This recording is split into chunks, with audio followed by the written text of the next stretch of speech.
நேர்கள் இணைந்து கொண்டிருப்பது ஃபோக்கஸ் தமிழ் வழங்கும் சதுரங்கம் நிகழ்ச்சி. சதுரங்கம் நிகழ்ச்சியில் இலங்கை தமிழரசு கட்சியின் பதில் தலைவர் திரு CVK சிவஞானம் அவர்கள் இன்று நிகழ்ச்சியில் கலந்து சிறப்பிக்கின்றார். அவருடனான இந்த சந்திப்பு அரங்கத்துக்குள் மெல்பர்ன் நகரிலிருந்து எமது அரசியல் ஆய்வாளர் அவருடனான இந்த சந்திப்பில் கலந்து சிறப்பிக்கின்றார் என்பதை தெரிவித்துக் கொண்டு நிகழ்ச்சிக்குள் உங்களை அழைத்துச் செல்கின்றோம். வணக்கம் திரு CVK சிவஞானம் அவர்களே. வணக்கம். வணக்கம் வணக்கம் ராஜ். வணக்கம். வணக்கம் சத்யவான். வணக்கம். தொடருங்கள் ராஜ். உங்கள் உள்ளூராட்சி தேர்தலின் பின்னர் நாங்கள் உங்களை சந்திப்பதிலே மகிழ்ச்சி அடைகிறோம்.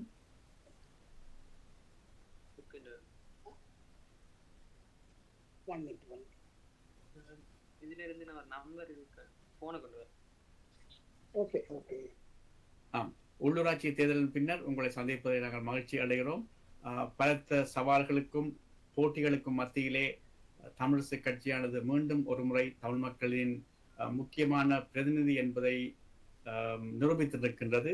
அந்த சவால்களுக்கு முகம் கொடுத்து அதை வழிநடத்த ஒரு பதில் தலைவராக இருந்து வழிநடத்திய உங்களுக்கு பாராட்டுக்களையும் வாழ்த்துக்களையும் தமிழரசு கட்சியினுடைய ஏனைய அங்கத்தவர்களுக்கும் அவருடைய அயராது உழைப்பின் காரணமாக கிடைக்கப்பெற்ற இந்த வெற்றிக்காக பாராட்டுக்களை தெரிவித்துக் கொண்டு நாங்கள் கலந்துரையாடலுக்கு செல்லலாம் என்று நினைக்கின்றேன். முதலாவதாக என்னுடைய கேள்வி எப்படி இருக்குன்னு சொன்னால், மொத்தமாக நான் நினைக்கிறேன் 34 சபைகளிலே தமிழரசு கட்சியானது ஆட்சி அமைத்திருக்கின்றதாக சொல்லப்படுகின்றது. அந்த வகையிலே எத்தனை சபைகளிலே நீங்கள் ஒரு பிரச்சனை இல்லாமல் உங்களுடைய ஆட்சியை சுமூகமான முறையிலே கொண்டு போகக்கூடியதாக இருக்கும் என்று நீங்கள் நம்புகிறீர்கள்? உண்மையாக நாங்கள் ஒட்டுமொத்தமாக வடக்கு கிழக்கிலே 34 சபைகளை நிர்வாகத்தை பொறுப்பேற்றாலும் வடக்கு மாகாணத்திலே 32 சபையிலே 20 சபைகளுடைய நிர்வாகத்தை பொறுப்பெடுத்தாலும் யாழ்ப்பாண மாவட்டத்திலே 17 சபைகளிலே 11 சபைகளிலே பொறுப்பெடுத்தாலும் நான் நினைக்கிறேன் எந்த ஒரு சபையிலும் நாங்கள் அறுதி பெரும்பான்மை பெறவில்லை. அதாவது ஆக கிளிநொச்சி மாவட்டத்திலே வடக்கு மாநிலத்திலே கிளிநொச்சி மாவட்டத்திலே 2 சபைகளும் புதுக்குடியிருப்பு போன்ற சபைகள் 6 தான் பெரும்பான்மை இருந்தது. அது ஏனைய சபைகளிலே எந்த சபையிலுமே எங்களுக்கு முழுமையான பெரும்பான்மை எங்களுக்கு மட்டுமல்ல யாருக்குமே இருக்கவில்லை, இருக்கு இப்பொழுதும் இல்லை. ஆகவே ஏதோ ஒரு வகையிலே என்ன அங்கே இருக்கக்கூடிய அந்தந்த சபைகளிலே இருக்கக்கூடிய உறுப்பினர்களோடு இணைந்து அல்லது அவருடைய ஆதரவோடு தான் நாங்கள் சபைகளை நிர்வகிக்கலாம் என்று நான் நினைக்கிறேன்.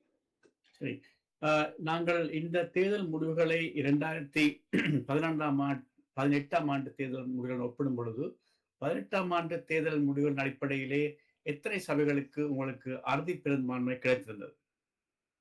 18லேயும் கிட்டத்தட்ட இதே சிக்கல் இருந்தது. சரி, அப்படியானால் நீங்கள் எவ்வாறு அந்த சிக்கல்களை சமாளித்தீர்களோ, அதாவது 5 வருடங்களுக்கு நீங்கள் எவ்வாறு 18ஆம் ஆண்டு கூட அறுதி பெரும்பான்மை இல்லாமல் தான் பல சபைகளை அமைக்கப்பட்டதாக நாங்கள் நம்புகின்றோம். அந்த வகையிலே அதே மாதிரியான சூழ்நிலை தான் இம்முறையும் ஏற்பட்டுள்ளது. எனவே எவ்வாறு நீங்கள் அந்த சிக்கல்களை சமாளித்து 4 வருடங்களையும் நீங்கள் சுமூகமாக வழிநடத்தி சென்றீர்களோ அதே மாதிரியான ஒரு முன்னெடுப்பை இந்த முறை அமைக்கப்பட்ட சபைகளிலும் நீங்கள் கொண்டு செல்ல முடியும் என்று எதிர்பார்க்கின்றீர்கள்?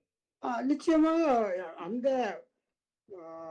அந்த வாய்ப்பு அல்லது ஏற்பாடு அல்லது ஆதரவு இருக்கிறது என்ற நிலையிலே தான் இந்த முறையும் நாங்கள் தொடர்ந்து இயங்குவோம். அந்த ஆதரவின் மூலம்தான் நாங்கள் சபைகளை ஏற்றுக்கொண்டிருக்கிறோம், கைப்பற்றி இருக்கிறோம். அந்த ஆதரவுகள் இல்லாவிட்டால் நாங்கள் ஆட்சியை பொறுப்பேற்றிருக்க வாய்ப்பு இல்லை. ஆகவே அது தொடர்ந்து அவர்கள் ஏதாவது அரசியல் மாற்றத்தின் மூலமாக எதிர்த்தாலோ அல்லது நாங்களே எங்களுடைய நிர்வாகங்கள் ஏதாவது சில தவறுகளை அல்லது முரண்பாடுகளை தோற்றுவித்தாலோ தவிர இந்த தேர்தலுக்கு தேர்வு ஆதரவு தொடரும். ஆனால் நிச்சயமாக நாங்கள் நிர்வாகங்களை பிரச்சனை இல்லாமல் தொடரும். சரி. இவ்வாறு சுமூகமான முறையிலே ஒரு ஆட்சியை நடத்தலாம் என்று எதிர்பார்க்கின்ற அந்த நேரத்திலே உங்களுடைய மன்னார் மாவட்டத்திலும் முல்லைத்தீவு மாவட்டத்திலும் சில சலசலப்புகள். அதற்கு முன்னர் மன்னார் மாவட்டத்திலே உங்களால் ஒரு சபைகளையும் கூட ஆட்சி அமைக்க முடியாமல் போனதற்கான காரணம் என்ன? உண்மையாக மன்னார் மாவட்டத்திலே முதலாவதாக டிடிஎன்ஏ என்று சொல்லக்கூடிய ஜனநாயக தேசிய கூட்டமைப்போடு ஒரு ஏற்பாட்டுக்கு வர முடியாமல் போனது ஒரு துரதிர்ஷ்டம்தான். ஆனால் அவர்கள் பின்னாலே ஒரு சபையிலே என்பிபியோடு சேர்ந்து ஆட்சி அமைத்து கொண்டார்கள். அது எங்களுக்கு அது எங்களுடைய கட்டுப்பாட்டுக்கு அப்பாலே போல. ஏனைய இரண்டு, குறிப்பாக நானாட்டான் பிரதேச சபையை பொறுத்தவரையிலே அங்கே என்பிபியினுடைய பெரும்பான்மை, என்பிபி ஆதரவாளர்களுடைய பெரும்பான்மை இருந்தது. அதிலே நாங்கள் பெரிய அளவிலே வேறு ஏற்பாடுகளை செய்யக்கூடிய வாய்ப்புகளே இல்லை அல்லது தவற நினைக்கிறேன்.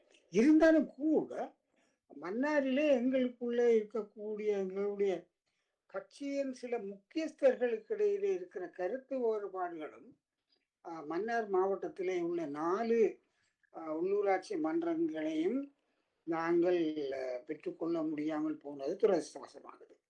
ஆனால் முல்லைத்தீவை பொறுத்தவரையில முல்லைத்தீவுக்கு போவதற்கு முன்னர் மன்னார் மாவட்டத்திலே சில குறைபாடுகள் அல்லது உள் வீட்டு பிரச்சனைகள் இருப்பதாக சொல்லப்படுகின்றது. மன்னார் மாவட்ட தலைவர் தன்னுடைய பதவியிலிருந்து பொருளாளர் தன்னுடைய பதவியிலிருந்து ராஜினாமா செய்திருக்கின்றார். தலைவரும் பதவியிலிருந்து ராஜினாமா உள்ளதாக அல்லது செய்வதாக சொல்லப்பட்டிருக்கின்றது.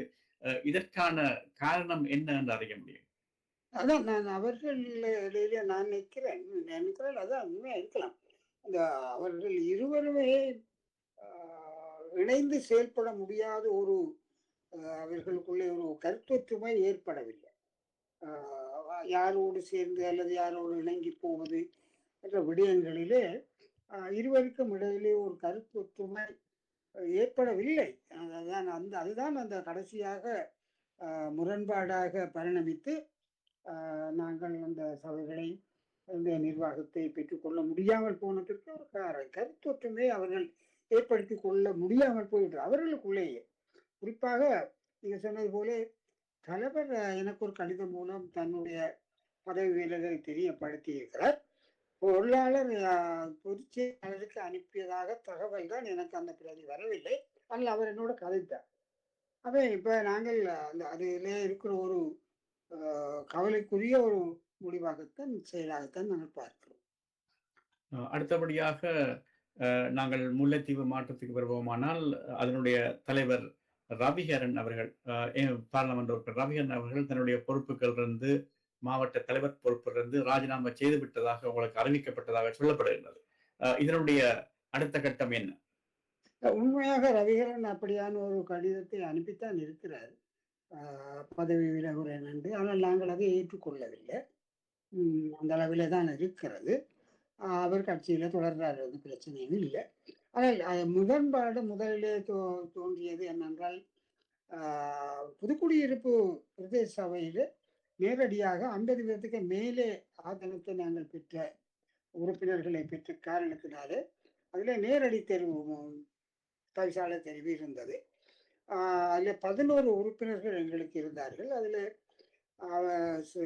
ரவிகரன் அவர்கள் 2 பேருடைய பெயரை பொதுச் செயலாளருக்கு தமது தெரிவண்டு அனுப்பியிருந்தார். ஆனால் ஏனைய 9 பேரும் கையொப்பமிட்டு கரிகாலனை தவிசாளராக தெரிவு செய்த ஒரு கடிதத்தை அனுப்பியிருந்தார்கள்.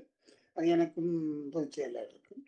அப்போ நாங்கள் யோசித்தோம், அவர்களுடைய கலந்து பேசி கேட்போம்ன்றதுக்காக அந்த 9 பேருடையும் நானே தான் நேரடியாக தனித்தனியாக அவர்களுடையும் பேசிய பொழுது இருவரும் தாங்கள் அப்பொழுது கையெழுத்து வைத்திருக்கோம், ஆனால் இப்பொழுது நடையில வைக்கிறோம்னு சொன்னாலும் 7 பேர் கரிகாலனை ஆதரித்தார்கள். அந்த நிலையிலே அது உடனடியாக அனுப்ப வேண்டிய சட்டத்திலும் பெரும்பான்மை இருக்க வேண்டும் என்றதாலே, அதான் சட்டம் என்பதாலே நாங்கள் அந்த அவர்கள் சொன்ன கரிகாலனை சிபாரிசு செய்கிறோம். இது ரவிகரன் அவர்கள் கொஞ்சம் மனஸ்தாபத்தை ஏற்படுத்துறது உண்மைதான். ஆனால் அவர்களுடைய தெரிவு என்ற வகையில் அந்த முடிவை நாங்கள் எடுத்திருந்தோம். அது ஒரு மனஸ்தாபம், அவர் தெரிவு செய்த தன்னுடைய தெரிவை நாங்கள் ஏற்றுக்கொள்ளவில்லை என்ற ஒரு மனப்பாங்கு அல்லது மன கஷ்டமாக அவருக்கு இருந்திருக்கலாம். ஆனால் அதே நேரம் கருதலை பற்றிலேயும் கூட அவர்கள் 4 பேரும் சேர்ந்து லோகேஸ்வரனை தவிசாளராக தெரிவு செய்ய வேண்டும் என்று அது முரண்பாடுகள் தோன்றிக் கொண்டிருந்தன. ஆனால் அவருடைய லோகேஸ்வரனை அவர் உடன்படவில்லை, வேறு ஒருவரை சிபாரிசு செய்து கொண்டிருந்தார். அவர்களுக்கு முரண்பாடு தோன்றிக் கொண்டு இருந்தது. இறுதியாக மாற்றங்களின் அடிப்படையில் முஸ்லிம் பிரதிகள் 4 பேரோடு ஏற்பாடு செய்து அவர்கள் என்னுடைய ஒப்புதலில் உடன்பாடு இருந்தால் தாங்கள் ஆதரவு தெரிவிக்க சொன்னார்கள். அதில் முக்கியமாக அவர்களை இணைத்து வைத்திருந்தவர்களே முக்கியமான ஜவாஹிர், அவர் மாகாண சபையில் உறுப்பினராக இருந்தவர். அவரோடு தொடர்பு கொள்ள சொன்னபோது நான் அவரோடு சொல்லி நான் சொன்னேன், சரி நீங்கள் உங்களுக்கு உபதவிசாளர் வழங்கக்கூடிய வாய்ப்பு இருக்கிறது, அதை நான் ஏற்றுக்கொள்ளணும். அந்த வகையில் அது சுமூகமாக தெரிவு நடந்தது. தெரிவு இப்பொழுது லோகேஸ்வரன் தலைவராக தவிசாளராக இருக்கிறார். அது அந்த வகையிலே அது கொஞ்சம் ரவியர்னு கஷ்டம்தான், இல்லைன்னு சொல்லல. ஆனால் அது பிரிந்து போக முக்கிய அவைக்குள்ள சில முரண்பாடுகள் அல்லது கருத்து வேற்றுமை இருந்தது. அதே போல துணுக்காய் அந்த கிழக்கு போன்ற 2 சபைகளிலே சற்று சலனங்கள் இருந்தது. இருந்தாலும் இறுதியாக நாங்கள் அவற்றையும் தீர்த்து அந்த சபைகளை நாங்கள் முல்லைத்தீவிலே 4 சபைகளும் உங்களுடைய கட்டுப்பாட்டில் தான் இப்போது இருக்கிறது.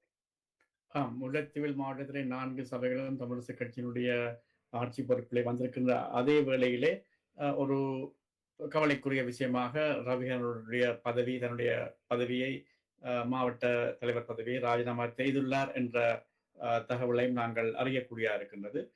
அடுத்தபடியாக நாங்கள் வவுனியாவை பொறுத்த வரைக்கும் தமிழரசு கட்சி 2 சபைகளிலே ஆட்சி அமைக்கிறது நினைக்கின்றேன்.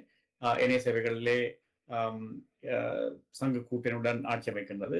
ஒரு சபையிலே தமிழரசு கட்சி தலைவர் பதவியையும் உபதலைவராக அகில இலங்கை தமிழ் காங்கிரஸை சேர்ந்தவரும் தெரிவு செய்யப்பட்டிருக்கிறது. இது எவ்வாறு சாத்தியமாகிறது? அந்த நிலையிலே யாழ்ப்பாண மாவட்ட நிலைக்கும் வன்னி மாவட்ட நிலையும் சில வேறுபாடுகள் இருக்கு. அங்கே சில சமயங்களிலே தேசிய கட்சிகள் வலுப்பெறக்கூடிய வாய்ப்புகளும் இருக்கின்றன. ஆகவேதான் அந்த இடத்துல காங்கிரஸ் என்னது டிடிஎன்ஏக்குள்ளே உண்டாயிட்டன. அந்த இந்த தேர்தல் காலத்தில் உண்டாயில்லை. முடிஞ்ச பிறகு ஒரு வகையில பார்த்தா எங்களை தோற்கடிக்கிற நோக்கம்தான், அது உண்மையும் கூட. இருந்தாலும் அங்க கள நிலைமை மாறிய பொழுது நாங்கள் உதாரணத்துக்கு நான் தெளிவாக சொல்றேன், பல பேருக்கு அது தெரியல. வவுனியா மாநகர சபை முதல்வர் தெரிவை பொறுத்தவரையில காண்டீவனே நாங்கள் எங்களுடைய வன்னி மாவட்ட, அதாவது வவுனியா மாவட்ட உறுப்பினர்கள் சத்தியப்பிரமாணத்தில் இருந்து நானும் சுதந்திரன் அவர்களும் வவுனியாவிலே போயிருந்தோம். அங்கே எங்களுடைய உறுப்பினர்களுடைய சத்தியப்பிரமாணத்துக்கு முன்னராக காண்டீவனை சத்தியலிங்கம் அவர்கள் எங்களுடைய அழைப்பில் அவர் வந்தார், சந்தித்தார், பேசினார். நாங்கள் ஒன்று தெளிவாக சொன்னோம், அங்கே இருக்க ஆபத்து என்பிபிக்கு போகக்கூடிய சிக்கல்கள் தவிர்ப்பதற்காக நாங்கள் அவர் புலட் சார்ந்து இருந்தாலும் கூட யாழ்ப்பாணத்திலே புலோட்டங்களுக்கான உடன்பாட்டில் இல்லாமல் இருந்தாலும் கூட நிச்சயமாக காண்டீவனை ஆதரிப்பது என்ற முடிவை நாங்கள் அங்கேயே எடுத்துக்கொண்டு அவரை சொல்லி போட்டுத்தான் வந்தார். அதைத்தான் பின்னாலே சத்தியலிங்கம் அவர்கள் முன்னெடுத்து சென்று காண்டீவனை புலட்ட அமைப்பில் இருந்தாலும் கூட அவருக்கு நாங்கள் ஆதரவு அளித்தோம். அது என்ன அங்கത്തെ சூழலை பார்த்து அதே சூழலில் தான் காங்கிரஸோடு நாங்கள் இணைந்து அந்த தலைவர் உபதலைவர் தெரிவுகளை மேற்கொள்ள வேண்டி வந்தது. சரி, என்னுடைய கேள்வி என்னவென்று சொன்னால், யாழ்ப்பாணத்தை பொறுத்த வரைக்கும் தமிழரசு கட்சியானது தங்களுடைய கொள்கையை ஏற்றுக்கொள்ள மறுத்ததன் காரணமாக உங்களுக்கு தமிழரசு கட்சி ஆட்சி அமைப்பதற்கு தமிழ் தேசிய மக்கள் முன்னணியானது மறுப்பு தெரிவித்துவிட்டது. ஆனால் எவ்வாறு அந்த கொள்கையை எவ்வாறு அவர்கள் வவுனியாவிலே விட்டுக் கொடுத்தார்கள் அல்லது எனக்கு அது விளங்கே இல்லை. ஆனா நான் வரவேற்கிறேன். என்றால் உண்மையாக இப்போ நான் சொல்றேன், உங்கள் எல்லாருக்கும் தெரியும், தேர்தலுக்கு பிறகு நாங்கள் சுதந்திரனும் அந்த ஏற்பாட்டை நான் தான் செய்தேன். ஹயந்தரவரை சந்திச்சாங்க, பேசினாங்க, காட்சி அமைப்புக்கு நாங்கள் 13 உறுப்பினர்கள் மாநகர சபையில் எங்களுக்கு இருந்தது யாழ்ப்பாணம், அவர்களை 12 இருந்தது. இந்த ரெண்டும் சேர்ந்தாலே 25 பெரும்பான்மை சிம்பிள் கிடைத்திருக்கும். நாங்கள் நிர்வாகத்தை பொறுப்பேற்றிருக்கலாம். ஆனால் அவருக்கு உடன்படையில்லை. ஒரு கொள்கை கோட்பாடு, கொள்கை கூட்டணி என்ற ஒன்றை சொல்லி கொண்டு அதில் எனக்கு அவரோட முரண்பாடோ உடன்பாடோ இல்லை. எனக்கு நாங்கள் எல்லாம் கொள்கை இல்லாதாக்கள் இல்லை தானே. எங்கள் பாரம்பரிய கொள்கை இருக்கு 75 வருஷம். சில பேர்த்து சூழ்நிலைக்கு கொச்சப்படுத்தினாலும் அடிப்படையில் எந்தவித கொள்கை மாற்றமும் இல்லை. சேர்ந்திருக்கலாம். ஆனால் ஏதோ கொள்கை கூட்டணி என்று சொல்லி டிடிஎன்ஏயோட சேர்ந்தாலும் கூட அதே நிலைமை அங்கே வந்துட்டு தானே. அந்த சூழ்நிலை எங்களுக்கு வந்த சூழ்நிலை இருந்தது. நான் அவர்களை மட்டும்தான் சொல்லல, எங்களுக்கு மட்டும்தான் தேசிய இனம் சார்ந்து அல்லது நலன் சார்ந்து நாங்கள் சேர்ந்து ஆட்சி அமைக்கக்கூடியதாக இருந்தால் அதை செய்து கொண்டோம். இது ஒரு விடயத்தை நான் அதை குறிப்பிட்டு சொல்ல வேண்டும். மன்னார் மாவட்டத்தில் உள்ள 4 சபைகளிலும் தமிழிசை கட்சி தான் தனிப்பெரும் கட்சியாக இருந்தது. ஆனால் அப்படி இருந்தும், அதாவது ஆக கூடுதலான ஆசனங்களை கொண்ட கட்சியாக, தனிப்பெரும் கட்சியாக 4 சபைகளிலும் தமிழிசை கட்சி இருந்தும் கூட ஒரு சபைகளிலும் ஆட்சி அமைக்க முடியாதது நிலைமை வந்திருப்பது என்பது கவலைக்குரிய விடயமாக இருக்கின்றது என்பதையும் சொல்லிக்கொண்டு, அடுத்ததாக நாங்கள் வவுனியா மாவட்டத்திலிருந்து திருகோணமலை மாவட்டத்திற்கு செல்வோமானால் அங்கும் சில சச்சரவுகள், பிரச்சனைகள் ஏற்பட்டதாக சொல்லப்படுகின்றது. அங்க இப்படியான நிலைமை. அங்கேயும் திருவண்ணாமலையில 3 இனங்களும் எல்லா சபைகளிலையும் இருக்கக்கூடிய மாநகர சபையில கொஞ்சம் நிலைமை மேம்பட்டது. நாங்கள் கொஞ்சம் பலமாக தமிழ் மக்கள், தமிழ் பிரதிநிதிகள் பலமாக இருக்கக்கூடிய. ஆனால் படிலம சூழலில் ஏனைய வெறிகள் ஓரளவுக்கு எங்களை பெரும்பான்மை இருந்தது. மற்ற சில இடங்களில் நாங்கள் பேசி, அதிலும் குறிப்பாக முஸ்லிம் கட்சிகளுடைய பிரதிநிதிகளோடு இணக்கப்பாட்டுக்கு வர வேண்டிய தேவை இருந்தது. அது இல்லாவிட்டால் நாங்கள் தமிழ் கட்சிகள் என்ற வகையிலே அவர்களோடு பேசிய ஒரு இணக்கப்பாட்டுக்கு வந்து நிர்வாகங்களை அமைக்காவிட்டால் அது மாறி போயிருக்கக்கூடிய சூழ்நிலை இருந்தது. ஆகவே நாங்கள் தனியாக தமிழ் முஸ்லிம் கட்சிகளோடும் பல இடங்களிலே நாங்கள் இணங்கி போக வேண்டிய தேவை இருந்து அவ்வாறு தான் திருகோணமலையிலே நிகழ்ந்தது. பட்டினமன் சூழலிலே பெரிய அளவுக்கு எங்களுக்கு அந்த பிரச்சனை இருக்கையில், ஆனால் அதிலேயும் தெரிவுகள், தலைவர் தவிசாளர் தெரிவுகளில் சில கருத்து வேறுபாடுகள் இருந்தாலும் அது பின்னாலே தீர்க்கப்பட்டது. ஏனைய 2 சபைகளிலேயும் முஸ்லிம் மக்களோடு, அதிலேயும் குறிப்பாக மூதூர் போன்ற பகுதிகளில் அவர்கள் இணக்கத்தோடு முஸ்லிம்கள் எங்களுக்கு விட்டு தந்தார்கள். குச்சவெளியிலேயும் பிரச்சனை இருந்திருக்கிறது. குச்சவெளியிலேயும் பிரச்சனை இருந்தது. ஆனால் மூதூரில் எங்களுக்கு தலைமை தரக்கூடிய ஒரு நிலை வந்ததுதான். நாங்கள் தலைவராக போகக்கூடிய நாட்களுக்கு பின்னர் முதல் முறையாக அல்லது முதல் முறையாக சொல்லலாம் நினைக்கிறேன் விட்டு தந்தார்கள். நாங்கள் ஒரு இணக்கப்பாட்டை அதில் ஏற்படுத்தி கொண்டோம் முஸ்லிம் கட்சிகளோடு. அவை அந்த அந்த அந்த இல்லாவிட்டால் அந்த சபைகளிலே எங்களுடைய உரித்துக்கள் இல்லாமல் தொடர்ந்தும் விலகி போயிருக்கும். நாங்கள் அதை நிலைப்படுத்தி இருக்கிறோம். அவர் முஸ்லிம் உறவுகளும் அதை எங்களுக்கு ஆதரித்திருக்கிறார்கள் அல்லது உதவி இருக்கிறார்கள் சொல்லுவாங்க. குச்சவெளியிலே ஏன் அந்த முரண்பாடு 3 உறுப்பினர்கள் தங்களுடைய எதிர்ப்பை தெரிவித்தது, அதை பற்றி சொல்ல முடியும்? பச்சையாக இருக்கிறது என்றால் அந்த தெரிவு செய்யப்பட்ட அல்லது நாங்கள் முன்வைத்த அல்லது பல முஸ்லிம்களோடும் சேர்ந்து முஸ்லிம்களை ஆதரிக்கிற ஒரு ஆளைத்தான் நாங்கள் முன்வழிய வேண்டிய ஒரு தேவை இருந்தது. அவர்கள் சில பேர் அவர்கள் சில இஸ்லாமியர்களுக்கு எதிராக பேசியவர்கள், சிந்தித்தவர்கள் அல்லது அவர்களோட உறவு இல்லாதவர்கள் அல்ல அவர்களோடு கூட அன்பு சில கருத்து வேறுபாடுகள் அங்கே இருந்தது. ஆகவே அது தனிப்பட்ட பிரச்சனையாகத்தான் அது பார்க்கப்பட்டது. அதாவது அந்த எங்களுடைய நொமினி என்று சொல்லக்கூடிய நாங்கள் வெற்றவர்களோடு முரண்பட்டு சில பேருக்கு அவர்களை பிடிக்கல. அதனாலே அவர்கள் அந்த மாறுபாடான நிலையை எடுத்தார்கள். இருந்தாலும் அது நிலைமை தெரிவு எங்களுக்கு சாதகமாக அமைந்தது. தமிழர் கட்சியினுடைய உறுப்பினர்கள் இப்பொழுது ஒரு சிக்கல்ல இருக்கிற சில பேருக்கு நாங்கள் 2 பேர் நினைக்கிறேன், தனித்தன்மையோடு அவர்களுக்கு கட்சி கட்டுப்பாட்டை மீறி சில நேரம் நாங்கள் சூழ்நிலைக்கு ஏற்ப சில முடிவுகளை தலைமை எடுக்க வேண்டிய நிர்பந்தம் உண்டு. அது சில நேரம் என்ன எப்படி என்பது எல்லாருக்கும் அங்கே தெரிஞ்சிருக்கிறதும் இல்லை, அது தெரியக்கூடிய வாய்ப்பும் இல்லை. சில இடங்களில் நாங்கள் வந்து பகிரங்கமாக அவர்கள் சொல்ல வேண்டிய எதுவுமே இல்லை, பகிரங்கப்படுத்த இயலாத நிலைமையும் உண்டு, இருந்திருக்கலாம். அதை அவர்கள் அனுசரிச்சிருக்கலாம். ஆனால் அவர்கள் அனுசரிக்காமல் இப்பொழுதும் நான் பார்த்தவரையிலே நீதிமன்றம், போலீஸ் ஸ்டேஷன் என்ட்ரி, புகார்கள் என்ற தேடங்க இன்னும் தொடர்ந்து கொண்டுதான் இருக்கு. இதன் காரணமாக உப தலைவர் பதவியை குச்சவெளி பிரதேசத்திலே தமிழரசு கட்சி இழந்து விட்டதுன்னு சொல்லலாம். அப்படிதான். அதை ஏற்றுக்கொள்ளக்கூடிய ஒரு முக்கியமான தொலைபேசி அழைப்பு என்று நம்புகிறேன். ஏற்றுக்கொள்ளலாமா? வணக்கம். நிகழ்ச்சியில் காத்திருக்கக்கூடிய நேயர். வணக்கம். வணக்கம், சொல்லுங்கள். நாங்கள் இந்த தமிழரசு கட்சியை பற்றி அபிப்பிராயம் உண்டு, அதுதான் சொல்ல. யார் பேசுகிறீர்கள்? நான் யாழ்ப்பாணத்தில் கஜபாபு, முகிலன் கஜபாபு. சுருக்கமாக உங்கள் கருத்தை சொல்லுங்கள். நாங்கள் செவி போய்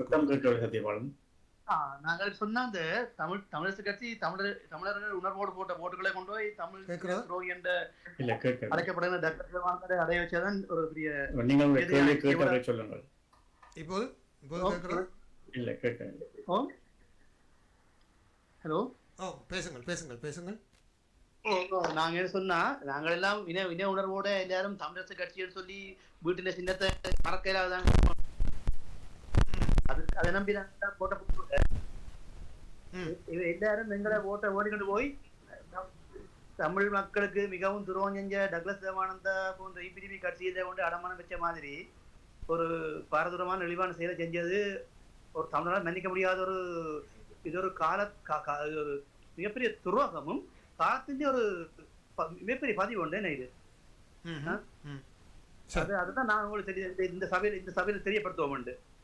ஆனா இதுக்காகத்தான் சுமந்திரன் நினைக்கப்பட்டிருக்கான்னு தெரிஞ்சும் அவரை இன்னும் அந்த கட்சியோட விளத்தான் வச்சிருக்கிறது மிகப்பெரிய ஒரு சதி. என்ன அப்ப மறைமுகமாகவே சிவிகே சிவஞானம் ஒரு பயங்கர துரோக மனநிலை கொண்டு வரால் நடிச்சு எடுக்காரா தமிழ் தேசிய கூட்டத்தில் இருந்தோம், தமிழ் மக்கள் தமிழரசு கட்சிக்கு இருந்து கொண்டு நடிச்சு எடுக்காரா? சரி, நான் இந்த கேள்வி அவரிடம் கேட்கணும், கேட்டுத்தான் அந்த நிலத்தை காப்பாற்றணும். இந்த விஷயங்கள் தெரியும். இந்த உலக தமிழை கேட்கணும், தட்டி கேட்கணும். நீங்க சர்வதேசத்தில் உள்ள நீங்கள் பார்த்து கொண்டு இருக்க கூடாது. இல்லோ சுமந்திரன் எப்படியான ஒரு ஆள் எல்லாருக்குமே தெரியும். சுமந்திரன் என்ற வரைக்கும் அணைச்சி வச்சு கொடுக்கிறான்னு சொன்னா அந்த வேண்ட காசுக்காக தானே, சுமந்திரன் மூலம் கிடைக்கிற அந்த பணத்துக்காக தானே. சரி, கேள்விகளோடு மட்டும் பயணிப்போம். நன்றி கஜபா, நன்றி. சரி, அந்த சரி ராஜ் கேட்டதா? நான் பேசல, கேட்கவில்லை. நீங்கள் சுருக்கமாக அவருடைய யாரென்று அறிமுகப்படுத்திக் கொண்டு அவருடைய கேள்வியும் கேட்கலாம். சரி, இப்போது இனி கேட்கும் என்று நம்புகிறேன். அவர் யாழ்ப்பாணத்திலிருந்து கஜபாபு என்பவர் கேட்டிருந்தார். குறிப்பாக ஐயா அவர்கள் தமிழரசு கட்சியின் இந்த உள்ளூராட்சி சபை தேர்தல்களிலே டக்ளஸ் தேவானந்த் அவர்களிடம் சென்று ஆதரவு கேட்டது தொடர்பான ஒரு கடினமான காட்டமான கருத்தை அவர் முன்வைத்திருந்தார். சரி, நாங்கள் அதை பற்றி பிற்பகுதியில் நாங்கள் அதை பற்றி ஆராய்வோம். எனவே நாங்கள் அதற்கு மேலும் நேர்கள் தொடர்ச்சியாக வந்த வண்ணம் இருக்கிறார்கள். அவர்களை இணைக்கலாமா வேண்டாமா? நாங்கள் சில முக்கியமான விடயத்தை முடித்துவிட்டு பின்னர் நிச்சயமாக அவர் டக்ளஸ் உடைய இணைப்பு பற்றி தான் கேட்க போகிறார்கள். எனவே நாங்கள் அந்த விடயத்தை 2வது பகுதியில் ஆராய்வோம். முதல் தேர்தல் சம்பந்தமான சிக்கல்கள் முடித்துவிட்டு பின்னர் நாங்கள் அந்த பகுதிக்கு செல்லாமல் நினைக்கிறேன். இல்லாட்டால் நாங்களுடைய ஒழுங்கு அமைப்பு சரி, நேயர்களே மீண்டும் உங்களுக்கு அறிய தருகிறேன். இன்னும் ஒரு அரை மணி நேரம் சம்பந்தமான கேள்வியாக இருந்தால் நிகழ்ச்சியின் பிற்பகுதியில் வேறுங்கள். ஒரு அரை மணி நேரம் இப்போது கேட்கலாம். அரை மணி நேரம் நமக்கு நேரம் தாருங்கள். முக்கியமான சில விடயங்களை பேசிய பின்னர் நேயர்களுடைய கேள்விகளுக்கு நாங்கள் இடம் தருவோம் என்பதை தெரிவித்துக் கொண்டு நாங்கள் பயணிக்கிறோம். ராஜ், தொடருங்கள். நாங்கள் கடைசியாக சில குழப்பமான நிலைமை திருவண்ணாமலையிலே குச்சவெளி பிரதேசத்தில் நடைபெற்றதை பற்றி பார்த்திருந்தோம். மட்டக்களப்பிலே ஓரளவு ஒப்பீட்டளவிலே சுமூகமான நிலைமை ஏற்பட்டதாகத்தான் நாங்கள் நம்புகின்றோம். அதற்கு சாணக்கியனுடைய ஒரு ராஜதந்திர ரீதியாக அல்லது பலத்தையும் நாங்கள் எடுத்துக்கொள்ளாமல் நினைக்கின்றேன். உங்களுடைய ஒத்துழைப்பும் அவருடைய ஒத்துழைப்பும் பரஸ்பரம் இதன் காரணமாக அங்கே சுமூகமாக முழுமைந்திருக்கின்றது. ஆனால் அம்பாறை மாவட்டத்திலும் ஒரு சபையிலே ஒரு சில சிக்கல் ஏற்பட்டதாகவும் அதன் காரணமாக தமிழரசு கட்சிக்கு எதிராக தமிழரசு கட்சி தேர்ந்தவர்களே போட்டியிட்டு சுயேட்சை குழுவாக வெற்றி பெற்றதாக சொல்லப்படுகிறது. அதை பற்றி சுருக்கமாக ஏதாவது சொல்ல முடியும்? திருக்கோவிலே அது நடந்தது. நான் நினைக்கிறேன் அதுவும் ஒரு கருத்து வேற்றுமை என்று தான் நினைக்கிறேன். அந்த காரணத்தினாலே அவர்கள் அந்த தமிழரசு கட்சி ஆதரவாளர்கள் இப்பொழுதும் அவர்கள் அந்த தமிழரசு கட்சியோடு இணைவதற்கான பேச்சுவார்த்தை அல்லது தகவல்களை தந்து கொண்டிருக்கிறார்கள். அதை பரிசீலனைகள் இருக்கிறது. சுமூகமாக ஒரு முடிவை நாங்கள் எட்டலாம் தான் நான் நினைக்கிறேன். அவர்கள் சுயேட்சையாக போட்டியிட்டு கொண்டிருக்கிறார்கள் திருக்கோயிலில், அது உண்மை. சில கருத்து ஒற்றுமை ஏற்படாத நிகழ்விலே இந்த உள்ளூராட்சி மன்றங்களில் இவ்வாறான நிகழ்வுகள் சுயேட்சையாக போட்டியிடுவது, வெவ்வேறு கட்சியில போறது, இது எல்லாமே நிகழ்ந்திருக்கிறது. அது சாதாரண நிகழ்வு தான். அந்த திருக்கோவிலே அவர்கள் ஒரு பலமான அணியாக அவர் தலைமை உள்ளவர் இருந்தாலே அவர் ஒரு அணியாக சேர்ந்து வசதி வாய்ப்போடு சேர்ந்தபடியா அவர் போட்டியிருக்கிற தமிழரசு கட்சி ஆதரவாளராக தான் இன்னும் அவர் அந்த தமிழரசு கட்சி ஆதரவு நிலைப்பாட்டிலே தான் இருக்கிறார். எவ்வாறு அவர்களை இணைத்துக் கொள்வது என்பதிலே சில நடைமுறைகளை பற்றி நாங்கள் சில நாட்களில் சில சந்தர்ப்பங்களில் அதை பற்றி பேசுவதாக இருக்கிறோம். சரி, முக்கியமான ஒரு கேள்வி ஒன்று மக்கள் மத்தியிலே நிலவுகின்றது. எனக்கு அதுக்கு விடை தெரியும், ஆனால் உங்களுடன் வாயிலாக அந்த விடையை அறிய விரும்புகின்றேன். ஏனைய கட்சிகளிலே இல்லாத இந்த பிரச்சனை ஏன் தமிழரசு கட்சியில் மட்டும் இருக்கின்றது? இல்ல, உண்மையாக இப்ப நீங்க பார்த்தா இப்ப காங்கிரஸ் நீங்க எடுத்துக்கொண்டு இருந்தீங்க அல்லது கட்சி எடுத்துக்கொண்டாலோ அல்லது ஏனைய சில கட்சிகள் எடுத்துக்கொண்டாலோ அங்கே தலைவர்களுடைய கட்டுப்பாடு மிக தெளிவானதாக இருக்கும். ஆனால் எங்களை பொறுத்தவரையில ஒரு விரிவான தளம் ஸ்பேஸ் நாங்கள் வழங்கி இருக்கிறோம். உதாரணத்துக்கு ஸ்ரீதரன் அவர்கள் கிளிநொச்சியில் அவர்கள் செய்வார். ஆனால் கட்சிக்கெல்லாம் இருக்கிற 3 சபையே வந்தாலும் அவர்களுடைய எல்லா செயல்பாட்டிலும் முரண்பட்டு போகாமல், உடைந்து போகாமல், பிரிந்து போகாமல் அனைத்து வைத்துக் கொண்டாலும் அவர்கள் தனித்துவமாக செயல்படுகிற ஒரு நிலையை நாங்கள் ஏற்படுத்தியிருக்கோம். அதற்கான ஸ்பேஸ் என்று சொல்வார்களே, அது வழங்கப்பட்டு இருக்கிறது. அப்ப சில இடங்களில் அவ்வாறான நிலைகள் உண்டு. இது நாங்கள் கொஞ்சம் ஒரு பிளெக்சிபிள் என்று சொல்லக்கூடிய நிலையங்கள் கட்சியில இருக்கு. என்னவென்றால் நீங்கள் சமஷ்டி கட்சி என்று சொல்லுகிறீர்கள். அதே மாதிரி நீங்கள் ஒவ்வொரு மாவட்டத்திற்கும் சமஷ்டியான அதிகாரத்தை கொடுத்து அந்தந்த மாவட்டத்தை சேர்ந்த பாராளுமன்ற உறுப்பினர்களையே ஆட்சி செய்வதற்கு அனுமதி அளித்து விட்டீர்களோ சமஷ்டி கட்சி? உண்மை அதுதான். அதாவது இது துரதிர்ஷ்டவசமானது. இதை சொன்னா இன்னும் கொஞ்சம் சில பேருக்கு கடுப்பு வரும். எனக்கு அதை பற்றி கவலை இல்லை. நான் தான் ஏற்கனவே சொன்னேன். எங்களுக்கு தெரியும், நான் டாக்ஸ் பார்க்ஸ் கரவன் மூவ்ஸ் இது நான் சின்ன பாடசாலை படிச்சேன். இங்கிலீஷ் அறிவியல் பர்சன். அப்புறம் அதுதான் சரி சில பேர். ஆனா உண்மை என்னண்டா, இப்ப எல்லா இடங்கள்லயும் நான் ஆரம்ப காலத்துல இப்ப இல்ல 20 வருஷத்துக்கு முன்னவே நான் மாவை சொன்னேன். ஆனா அவர் பாராளுமன்றமாக இருக்கே அவருக்கு அந்த பிரச்சனை விளங்கி அவருக்கு அது விளங்கிது. இந்த அவர் எம்பிமார் எல்லாம் செய்வதால் தான் மிகப்பெரிய குழப்பங்கள் கட்சியில இருந்திருக்கு. எல்லாரும் அவர்கள் போறது சரியோ எனக்கு சரியா தெரியல. ஆனால் அதுல இருந்து விடுபடுறது தேவை என்று நான் நினைக்கிறேன். அப்ப அது அவர்களுடைய சில இதை நாங்கள் விட்டு கொடுத்தது. நீங்கள் சொல்றது சரி, அப்படியே வந்துட்டு இது டெவல்யூஷன் என்று சொல்றதா டீசென்ட்ரலைசேஷன் என்று சொல்றதா எனக்கு தெரியல. இது டெவல்யூஷன் கருத்தை விட டீசென்ட்ரலைசேஷன் தான் இருக்குள்ளது. முழுமையான சுதந்திரத்தை நீங்கள் அளித்ததன் காரணமாக ஒவ்வொருவரும் தங்களுக்கு தேவையான விதத்திலே தலைமையினுடைய கட்டுப்பாட்டை மீறி தங்களுடைய செயற்பாடுகளை முன்னெடுப்பதாகத்தான் தெரிகின்றது. அடுத்ததாக டாக்டர் சிவமோகன் அவர்கள் இப்பொழுது மீண்டும் கட்சியிலே சேர்த்துக் கொள்ளப்பட்டு விட்டாரா? இல்லை, அவர் அவர் வழக்கு சில வாபஸ் பெற்று காரணம் போட்டார். இப்பொழுது அந்த இந்த இந்த வழக்குகள் எல்லாமே காணி வழக்குகள் இல்லை. தொடர்ந்து பேசுறதுக்கு அங்கே என்ன இருக்குது, கோர்ஸ் ஆஃப் ஆக்ஷன் முடிஞ்சுது. ம்ஹும். அவர் இன்னும் வழக்கு பேசி காசில் ஒழிச்சு கொண்டு இருக்கிறது தேவையில்லை. அவர் என்ன சொன்னாங்க, இது எந்த காணி வழக்கு இல்லை, நான் வீணா பேச வேண்டியதில்லை, நான் கவனிக்கிறேன் சொன்னார்.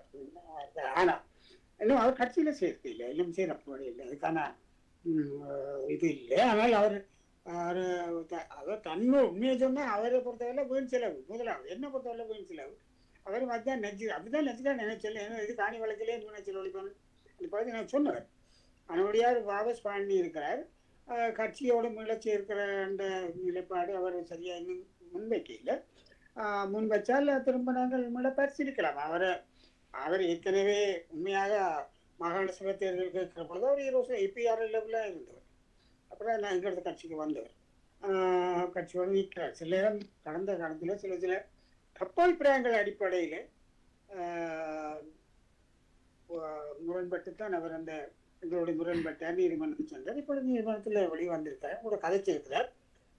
திரும்ப அவரோட சேர்ந்து கட்சியில செய்யக்கூடிய எண்ணப்பாடு இருக்குன்னு நான் நினைக்கிறேன்.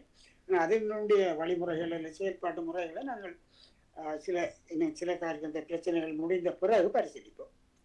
அவருக்கும் உங்களுடைய கட்சி தலைமைக்கும் இடையிலே ஏதாவது சுமூகமான உடன்படிக்கை பேச்சுவார்த்தை நடைபெற்றதன் காரணமாக இந்த வழக்கே அவர் வாபஸ் பெற்றாரா, அல்லது நீங்கள் சொன்ன மாதிரி செலவு காரணமாக வாபஸ் பெற்றாரா? ஏனென்றால் அவருடைய அந்த வழக்கு வாபஸ் பெற்றதன் பின்னர் எந்த விதமான தமிழிசை கட்சி தலைமைக்கு எதிராக எந்த விதமான ஒரு செயற்பாட்டையோ அல்லது பேட்டிகளையோ அல்லது குற்றச்சாட்டுகளையோ சுமத்துவதாக தெரியவில்லை. இல்லை, அவர் அந்த விஷயங்கள் கட்சிக்கு எதிரான விடயங்களே மௌனமாகிட்டார். அதை ஒத்துக்கொள்ள வேணும். மற்றது அவர் செலவு மட்டுமல்ல, இது அதாவது கோர்ஸ் ஆஃப் ஆக்ஷன், அதாவது அந்த வழக்கு காரணங்கள் முடிந்து விட்டு அப்ப அந்த வழக்கை நடத்துறது இந்த பிரியஸ்வரம் இல்லை. அவர் படித்தவர், அதாலதான் அந்த கேஸ வழக்கை வாபஸ் பண்ணினார். அதே நேரம் எந்த கட்சிக்கு எதிராக போன கோர்ஸ் ஆஃப் ஆக்ஷன் முடிஞ்சால் கட்சிக்கு எதிராக பேச வேண்டிய தேவையும் இருக்கு. இல்லை, நான் பேச இல்லை. ஒருவேளை அவர் நல்லெண்ணமாக அமைதியாக இருந்தா. ஆனால் ஒன்று நடந்தது எனக்கு அது தெரியல. அந்த முல்லைத்தீவில் நீங்கள் ஏற்கனவே சொல்லுவார், சில பிரச்சனை நடந்து கொண்ட பொழுது நினைக்கிறேன் தரதரை பெற்று பிரச்சனையில யாரோ சொல்லி அவர் ஒரு கூட்டத்தை ஒழுங்கு பண்ணினவர் இடையில. அப்ப அது அந்த தகவல் எனக்கு வந்த பொழுது நான் அவருக்கு செய்தி அனுப்பினேன். நீங்கள் உங்களோட வழக்கை வாபஸ் பெற்றுக் கொண்ட நீங்கள் பேருந்து இதுக்குள்ள போய் முரண்பாடுகளுக்கெல்லாம் நீங்கள் போக வேண்டாம். தயவு செய்து அந்த விடயங்கள்ல இருந்து நீங்கள் விலகி இருங்க. இரண்டாவது நாங்கள் உங்களை முரண்பாடாக நான் பார்க்கல. நீங்கள் கட்சியாட இருக்கக்கூடிய வாய்ப்பு அல்லது நான் முயற்சி எடுக்கக்கூடிய அதுக்கு இது குந்தகமாக அமையக்கூடாது என்று அவருக்கு ஒரு செய்தியை கொடுத்தோடனே அவர் அந்த அந்த அந்த ஒழுங்குக்குள்ளே இருந்து கூட அவர் விலகிட்டார். அவர் அதில் ஒழுங்கில் போய் அது வேறு ஆக்களை எதுவும் சொல்லி அதுக்குள்ளே போனால் இந்த சில ஆட்கள் கூடுற பொழுது முரண்பாடுகளும் கூடும். அது அவர் அதுலேருந்து நான் சொன்னேன் கேட்டுக்கொண்டதுக்கு அமைய அவர் அதுலேருந்து விலகிவிட்டார். பிறகு நாங்கள் சுமூகமாக தரப்பட்ட தேர்தலையும் முடித்திருக்கிறோம். அதே அவர் நீங்கள் சொன்ன சரி, இப்பொழுது அவர் கட்சிக்கு எதிராக எந்த கருத்து சொல்வதில்லை.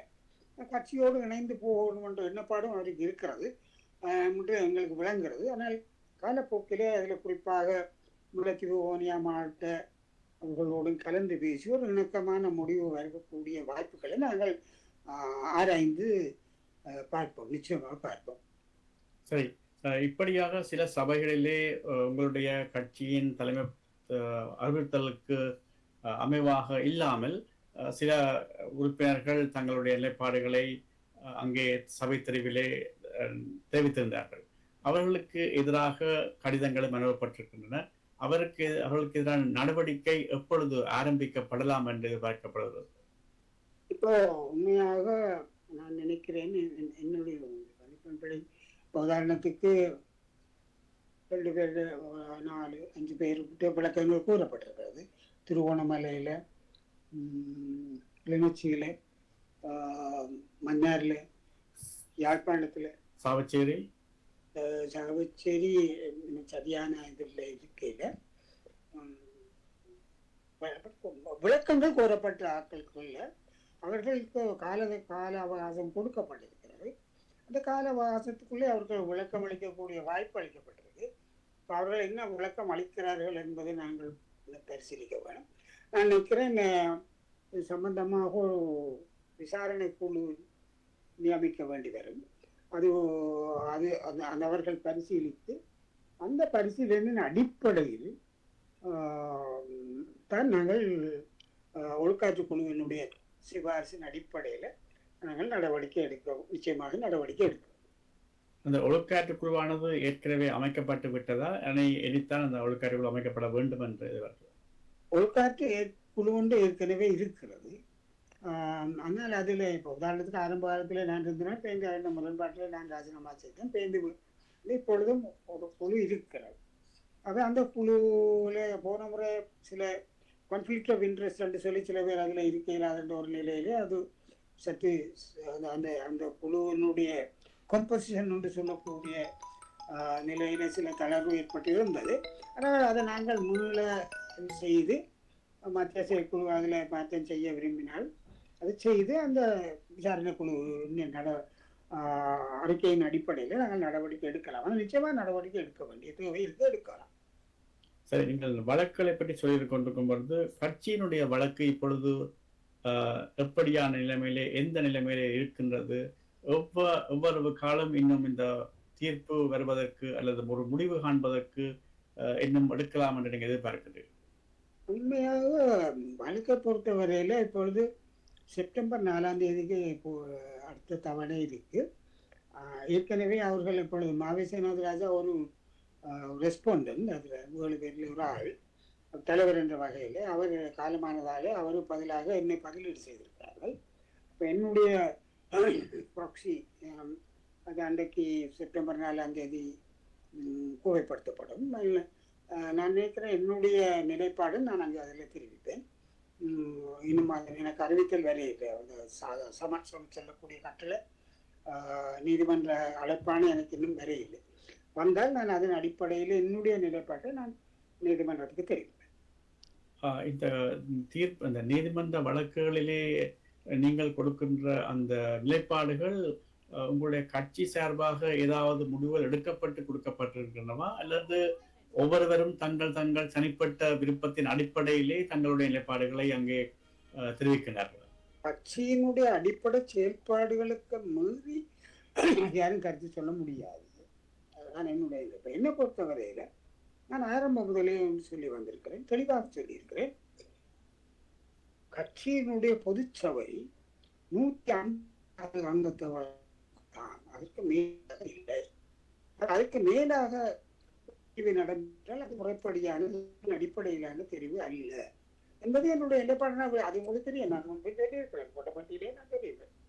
ஆகவே அந்த நிலைப்பாடு தான் என்னுடைய நிலைப்பாடு. அதாவது பொதுச்சபை என்பது 156 தான், 321 அல்ல. அதை நான் சொல்லுவேன். அதாவது அது என்னுடைய நிலைப்பாடு தெளிவாகவே. அதால தான் அந்த 2 கூட்டங்களிலேயும் ஒரு வசனம் கூட நான் பேசவில்லை. ஆனால் நான் ஒன்று இப்போ சொல்றேன், அப்போ அதுபடியே என்ன சில பேர் சொல்றாங்க, நீங்கள் பேசியிருக்க, நான் பேசக்கூடிய நிலையில் இல்லை. ஏன்னா 321 பேரும் ஒரு அது தட்டத மோப் ரூல் அந்த டைம்ல இல்லாமல் நான் அதான் அங்கேயே இதே மாதிரி ஒரு நிலை வந்திருக்கேன். நான் பேசுறேன், நீங்க என்னடா செய்யுங்க, நான் எது நடக்கட்டும்னு சொன்னாங்க அதெல்லாம் செய்யுது நான். ஆனால் யாப்பின்படி 156 பேர் தான் பொதுச்சபை. அதுக்கு மீறது இதெல்லாமே தெரிவு இருக்கண்டால் அது உடன்பாடு இல்லை, அது நீதிமன்றம் தீர்க்கட்டும். அது நீதிமன்ற தீர்ப்பு, அதுதான். அது எது என்றாலும் அந்த தீர்ப்பை நாங்கள் ஏற்றுக்கொள்ளத்தானே வேணும், வேறு வழியும் இல்லை. நாங்கள் இன்னும் ஒன்று சொல்றார்கள், அதை அவர்கள் வாபஸ் பண்ண வழக்கு நீதிமன்ற நடைமுறையை பார்த்தா ஒருவர் வழக்கை வாபஸ் பண்றதுக்காக வழக்கு வைக்கிற இல்லை, துரோகி அதிகம் சொன்னப்பறம் வாபஸ் பண்ண மாட்டாங்க. அது ஆனால் வழக்கை நான் நீதிமன்றத்தில் அப்படி போய் அவர் போய் வச்சவரே வாபஸ் பண்ண போறோம்னு சொன்னா நீதிமன்றம் கூட கேட்கலாம், எங்களுக்கு வேற வேலையிலையோ நீ நீதிமன்றத்துக்கு வந்த நீ இப்போ வாபஸ் பண்ண. ஆனால் ஒரு வழக்கை செட்டில் பண்றது அதுக்கு நீதிமன்றம் ஏற்றுக்கொள்ளும். நாங்கள் அந்த வழக்கை செட்டில்மெண்ட்டுக்கு தான் போகிறோம். இப்போ அது போக முடியல போல. அது முரண்பட்ட கருத்துக்களே நான் இப்போ தான் ஏற்கனவே முரண்பட்ட கருத்துக்களை மற்ற மாவை இருக்கிற காலத்தில் அந்த 7 பேரும் சொல்லி கொண்டு வந்திருக்கிறார்கள். இப்போ அது அந்த நீதிமன்றத்தில் ஒரு உடன்பாட்டுக்கு வர முடியவில்லை. ஒருமித்த கருத்தை எதிராளிகள் சொல்லி இல்லை, ரெஸ்பாண்ட் எதிராளின்னா ரெஸ்பாண்டுன்னு சொல்லி இல்லை. அதோட வெறும் சொல்லி இல்லை. ஒருமித்த கருத்தை சொல்லியிருந்தா அந்த விஷயம் முடிஞ்சிருக்கு. ஒருமித்த கருத்து இல்லாதபடியால் நீதிமன்ற தீர்ப்பு தான் இதுல வர வழியே இல்லை. இந்த ஒருமித்த கருத்தை சொல்லியிருந்தா நீதிமன்றம் ஓகே இது கறிவான அந்த மாதிரி செய்யுங்கன்னு சொல்லி தீர்ப்பு வழங்கியிருக்கும். ஆனா அவர் ஒருமித்த கருத்து இந்த 7 பேரும் சொல்லியிருக்க. இப்பொழுதும் அந்த முரண்பாடுதான் நீதிமன்றத்தில் இந்த வழக்கு தொடர்வதற்கான காரணமாக இருக்கு. ஆகவே நான் நினைக்கிறேன் நீதிமன்ற தீர்ப்பை விட வர வழி இல்லை. நீதிமன்ற தீர்ப்பு ஏதோ ஒன்றுக்கு நீதிமன்றம் தீர்ப்பு வழங்கும். அதன்படி நாங்கள் போகலாம். அடுத்ததாக அந்த அந்த ஆட்சி அமைப்பது சம்பந்தமாக சங்க கட்சியுடனான பேச்சுவார்த்தை என்ன காரணத்துக்காக முடிவுறுத்தப்பட்டது? அது அவர்கள் அந்த பேச்சுவார்த்தையில் இருந்து வெளியேறி அகில இலங்கை தமிழ் காங்கிரசுடன் இணைவதற்கான தேவை ஏற்பட்டது? என்ன முரண்பாடு இடம்பெற்றது என்று அறிய முடியும்? ஆமா, உண்மையாக முதலாவது ஏதோ ஒரு சந்தர்ப்பத்தில் அவர்கள் இந்த தேர்தல் முடிஞ்ச பிறகு சுமந்திரன் சில சபைகளில் கொண்டவர்களை சந்தித்து கொண்டு போனவர். அன்றைக்கு வெறியாமத்தில் இன்னொரு சபையை சந்தித்து வரி வடக்கு போர் சந்திலே சுமந்திரன் கழிச்சிருக்கிறார்கள். அது அப்போ அவர்கள் சித்தார்த்தன் வீட்டில் ஏதோ தாங்கள் பேசி கொண்டு இருக்கிறார்கள். அவங்க சந்திக்கிறது. அப்போ சுதந்திரம் சொல்லியிருக்காரு, நான் இப்போ இன்ன இடத்துல நிற்கிறேன். அப்போ என்ன உங்களை வாரண்டா அவர் போய் அங்கே சந்திச்சவர். சந்திச்சா அது ஒரு ஃபோர்மலான்னு சொல்லுங்களா, ஃபோர்மலோ இட்ஸ் ஓகே. கரைச்ச பிறகு அடுத்த ஒரு சந்திப்பு சுமந்திரன் அவருடைய வீட்டில் இல்லத்தில் நடந்தது. அவர்கள் இல்லை 4 கட்சிக்காரர்கள் வந்தார்கள். டெலோ பிளா டிபிஆர்ல சென்னை பொருளாளிகள் கட்சி பிரதிநிதிகள் சந்தித்தார்கள். அப்போ அதில் அவர்கள் கடைசியாக கேட்டார்கள் தங்களுக்கு 3 சபைகளை தலைமைத்துவம் வழங்க வேண்டும். அது குறிப்பாக அப்போ நான் நிச்சயமாக அதில் மானிப்பாய், கோப்பாய், சாபக்கச்சேரி பிரதேச சபை, இந்த 3 பிரதேச சபையிலும் தங்களுக்கு தலைமைத்துவம் தருவாங்க. நான் குறிப்பாக சொன்னேன், எனக்கு கள நிலைமைகள் வரி விளக்கில் எனக்கு அடிப்படை அறிவு இருக்கு, தெரிவு இருக்கு, நிலைமையும் தெரியும், அங்கே இருக்கக்கூடிய சில உள் பிரச்சனைகள் தெரியும், சமூக பிரச்சனைகள் தெரியும். என்றதை விட கடந்த 35 வருஷமாக தமிழரசு கட்சி கோப்பாய் நிர்வாகம் கிடைக்கல. ஒரு தரம் நாங்கள் இபிஆர்எல் கொடுத்தோம், அவர் 5 வருடம் இருந்தார்கள். அடுத்ததுக்கு நாங்கள் தெளிவு கொடுத்தோம், அவர்கள் 5 வருஷம். நாங்கள் அவர்கள் கொடுத்து விட்டு இருந்ததால் நான் இந்த ஒரு தமிழரசு கட்சிக்கு அந்த சந்தர்ப்பம் பெறணும்ன்றது எங்களுடைய சிலர் கருத்தாக இருந்தால் என்னுடைய தெளிவான இல்லைப்பாடாக இருக்குது. அது நான் வலி கிழக்க நாங்கள் விட்டு கொடுக்கறதுக்கான வாய்ப்பு இல்லை. வெளிப்படையாக சொல்ல வேண்டிய சொல்றது தானே சொன்னேன். அவர்கள் கசப்பாக இருந்தேன். ஏனையை பற்றி நான் பேசவில்லை, அதை பற்றி பொதுச் செயலாளர் கதைப்பார் என்று தான் நான் செயல்பட்டு விட்டேன். பேசாவையில் அது கதைக்கல, அதை தொடர்ந்து கதைக்கல. வெளியில போய் நான் குழப்பிட்டேன்னு சொன்னேன். நான் குழப்பையிலே என்றால் நான் குழப்பிட்டு வெளியேறினேன் தான் நீங்கள் பார்த்துருக்கேன். நான் தான் கடைசியாக அந்த கலந்துரையாடலிருந்து வெளிவந்தாள். நான் தான் கடைசியாக எல்லாரும் போகிறாப்புல. நான் பதிமூணு திருப்பி சொல்றேன். ஆனால் அவர்கள் அந்த முடிவை எடுத்தார்கள். எடுத்து போய் அங்கே போனார்கள். இப்போ ஏதோ ஒரு வகையில் வழிகிழக்க டெலோ பெற்றுக்கொண்டது. அதை பற்றி அந்த சில அரசியல் எல்லாம் சகஜம்தானே, சில விஷயங்களை கையாண்டார்கள், வென்றார்கள். அது நாம் பரவாயில்லை. நிரோஸ் பண்றது டெலோ, அது பிரச்சனை இல்லை. ஒன்றை மட்டும் சொல்றேன், அந்த சபையில மட்டும்தான் என்பிபி விரகசிய வாக்கு கேட்டது, என்பிபி போட்டி போட்டது. அந்த சபையில ஒன்றுல மட்டும்தான். அதுக்கு பிறகு நீங்களே ஊகிச்சு கொள்ளலாம். நான் சொல்றது நாகரிகம் இல்லை, போயிட்டு அவ்வளவுதான். ஆனால் ஏனைய சபையில நாங்கள் தானே பண்றது. அப்ப இதில் இப்ப எங்களோட பேசி முரண்பட்டவர்கள் புளோட்டை பொறுத்தவரையில சாவச்சேரி நகர சபையில ஒரு உபதலைவர் இருக்கு. இபிஆர்எல் பொறுத்தவரை 1-2 உறுப்பினர்களோட முடிஞ்சிருக்கு. நான் போய் அவர்களை வீடு வீடா சென்று கேட்டுதான் டிஎன்ஏயாக செயல்படுவோம் நான் தானே போய் கேட்டுறேன். அதே நேரம் கஜேந்திரகுமார்கிட்ட நான் போய் கேட்டேன். நீங்க 12-13 சேர்த்துருந்தா 25 எங்களுக்கு பெரும்பான்மை யாழ்ப்பாண மாநகர சபையில் இருந்திருக்கோம், ஒரு பிரச்சனை இருந்திருக்காது. நான் தானே போனேன், நான் தான் கேட்டுறேன் தானே. எப்படி எல்லா இடம் நான் போனேன், ஏன்னா நான் பெருமை செல்வாங்க. ஆனால் என்னோட கட்சியின் அப்படியில கட்சியை நிமித்த வேணுமென்றாலாம் தெளிவாக இருந்தேன். அதுக்கு போனேன், கேட்காம இருக்கல. ஆனால் அவர்கள் நாங்கள் உண்மையாக டிடிஎன்ஏயோட போச்ச முடிக்கல. தெளிவா இதை சொன்னேன். நான் வழி கிழக்க விட்டு தர முடியாது. அதிலே குறிப்பாக உங்கள் மீது ஒரு குற்றச்சாட்டு சுமத்தப்பட்டது. உங்களுடைய ஒரு உறவினருக்கு அந்த தலைமை பதவியை கொடுப்பதற்காகத்தான் நீங்கள் அதிலே கடுமையாக இருந்தீர்கள். அப்படி ஏதாவது? இல்லை, நிச்சயமாக இல்லை. அப்படி என்றால் அந்த தெரிவில் என்னோட உறவினரை நான் சொல்லியிருப்பேன், சொல்லக்கூடிய நிலையில தான் நான் இருந்தேன். இல்லை, அந்த தெரிவில் என்னுடைய ஒரு உறவினரும் அதில் என்னுடைய புறமான் மோகன், என்னுடைய என்னுடைய அம்மா தமையன் மாமனாருடைய பேரனும் ஒரு உறுப்பினர், ஏற்கனவே வங்கத்தோட இருந்தவன். அவனுக்கு இல்லை, அதே நான் உங்களுக்கு அந்த வெளிப்படையாக சொல்லுவேன், அவருக்கு ஒரு உணர்வு இருந்திருக்கும். ஆனால் எனக்கு தெரியாம அவர் போட முடியாதுன்னு அந்த சமூக பிரச்சனை வந்து விளைவாக இருந்தது. எனக்கு தெரியும், சமூக அடிப்படையில வந்து பரஞ்சோதி என்ற எங்களுடைய முன்னாள் மாகாண சபை உறுப்பினர் என்னுடைய ஏற்கனவே பேசிட்டார், இது தங்களுக்கு தான் தர வேணும், தெளிவாக இருந்த அவர் தங்களுக்கு தான் தர வேணும்ன்றது நிலைப்பாடு பிள்ளையாட்டு இல்லை, அவர் அந்த நிலைப்பாட்டில் இருக்க. இன்னொரு இடத்துல சிவயோகம் என்றவர் ஏற்கனவே இருக்கிறார், தவயோகம், அவர்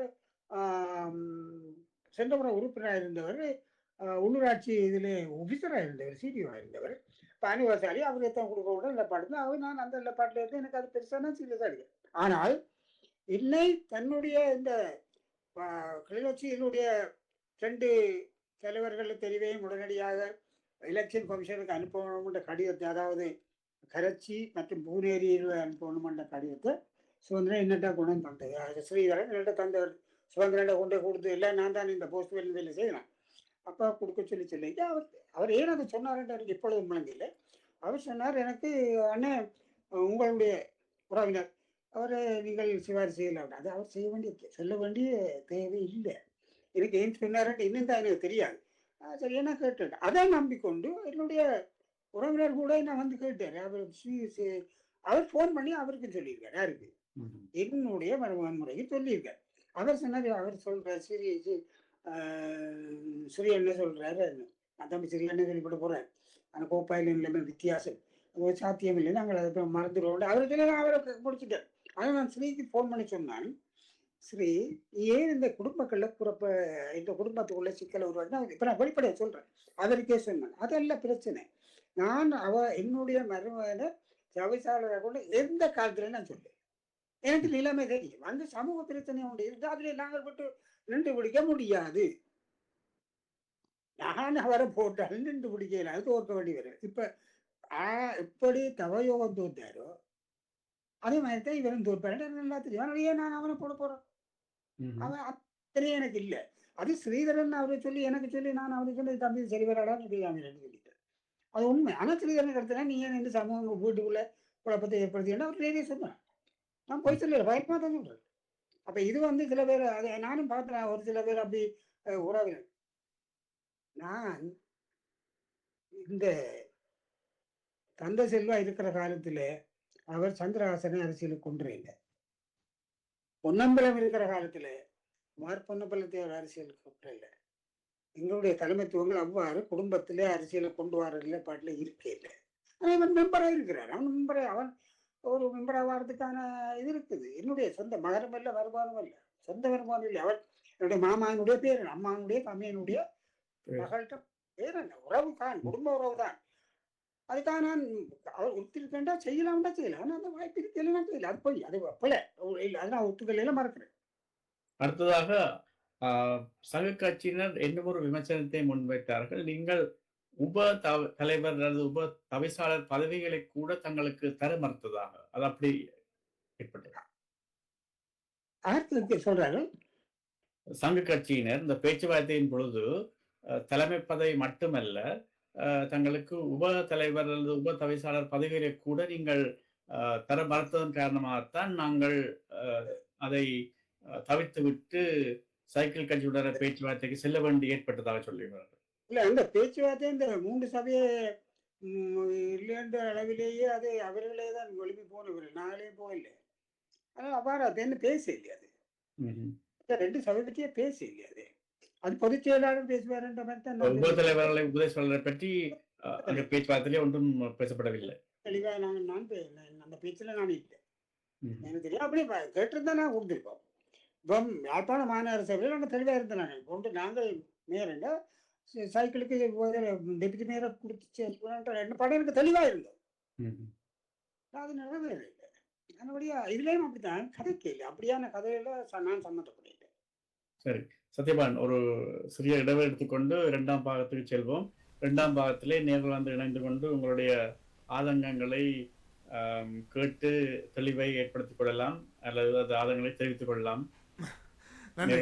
நீண்ட கலந்துரையாடலில் பல நேயர்கள் ஆர்வத்துடன் தொலைபேசியில் இணைய முயற்சி செய்து கொண்டிருக்கிறார்கள். அவர்களை இணைத்துக் கொள்வதற்காக ஒரு சிறிய இடைவேளையின் பின்னர் நேயர்கள் நிகழ்ச்சியோடு இணைந்து கொள்ளலாம்.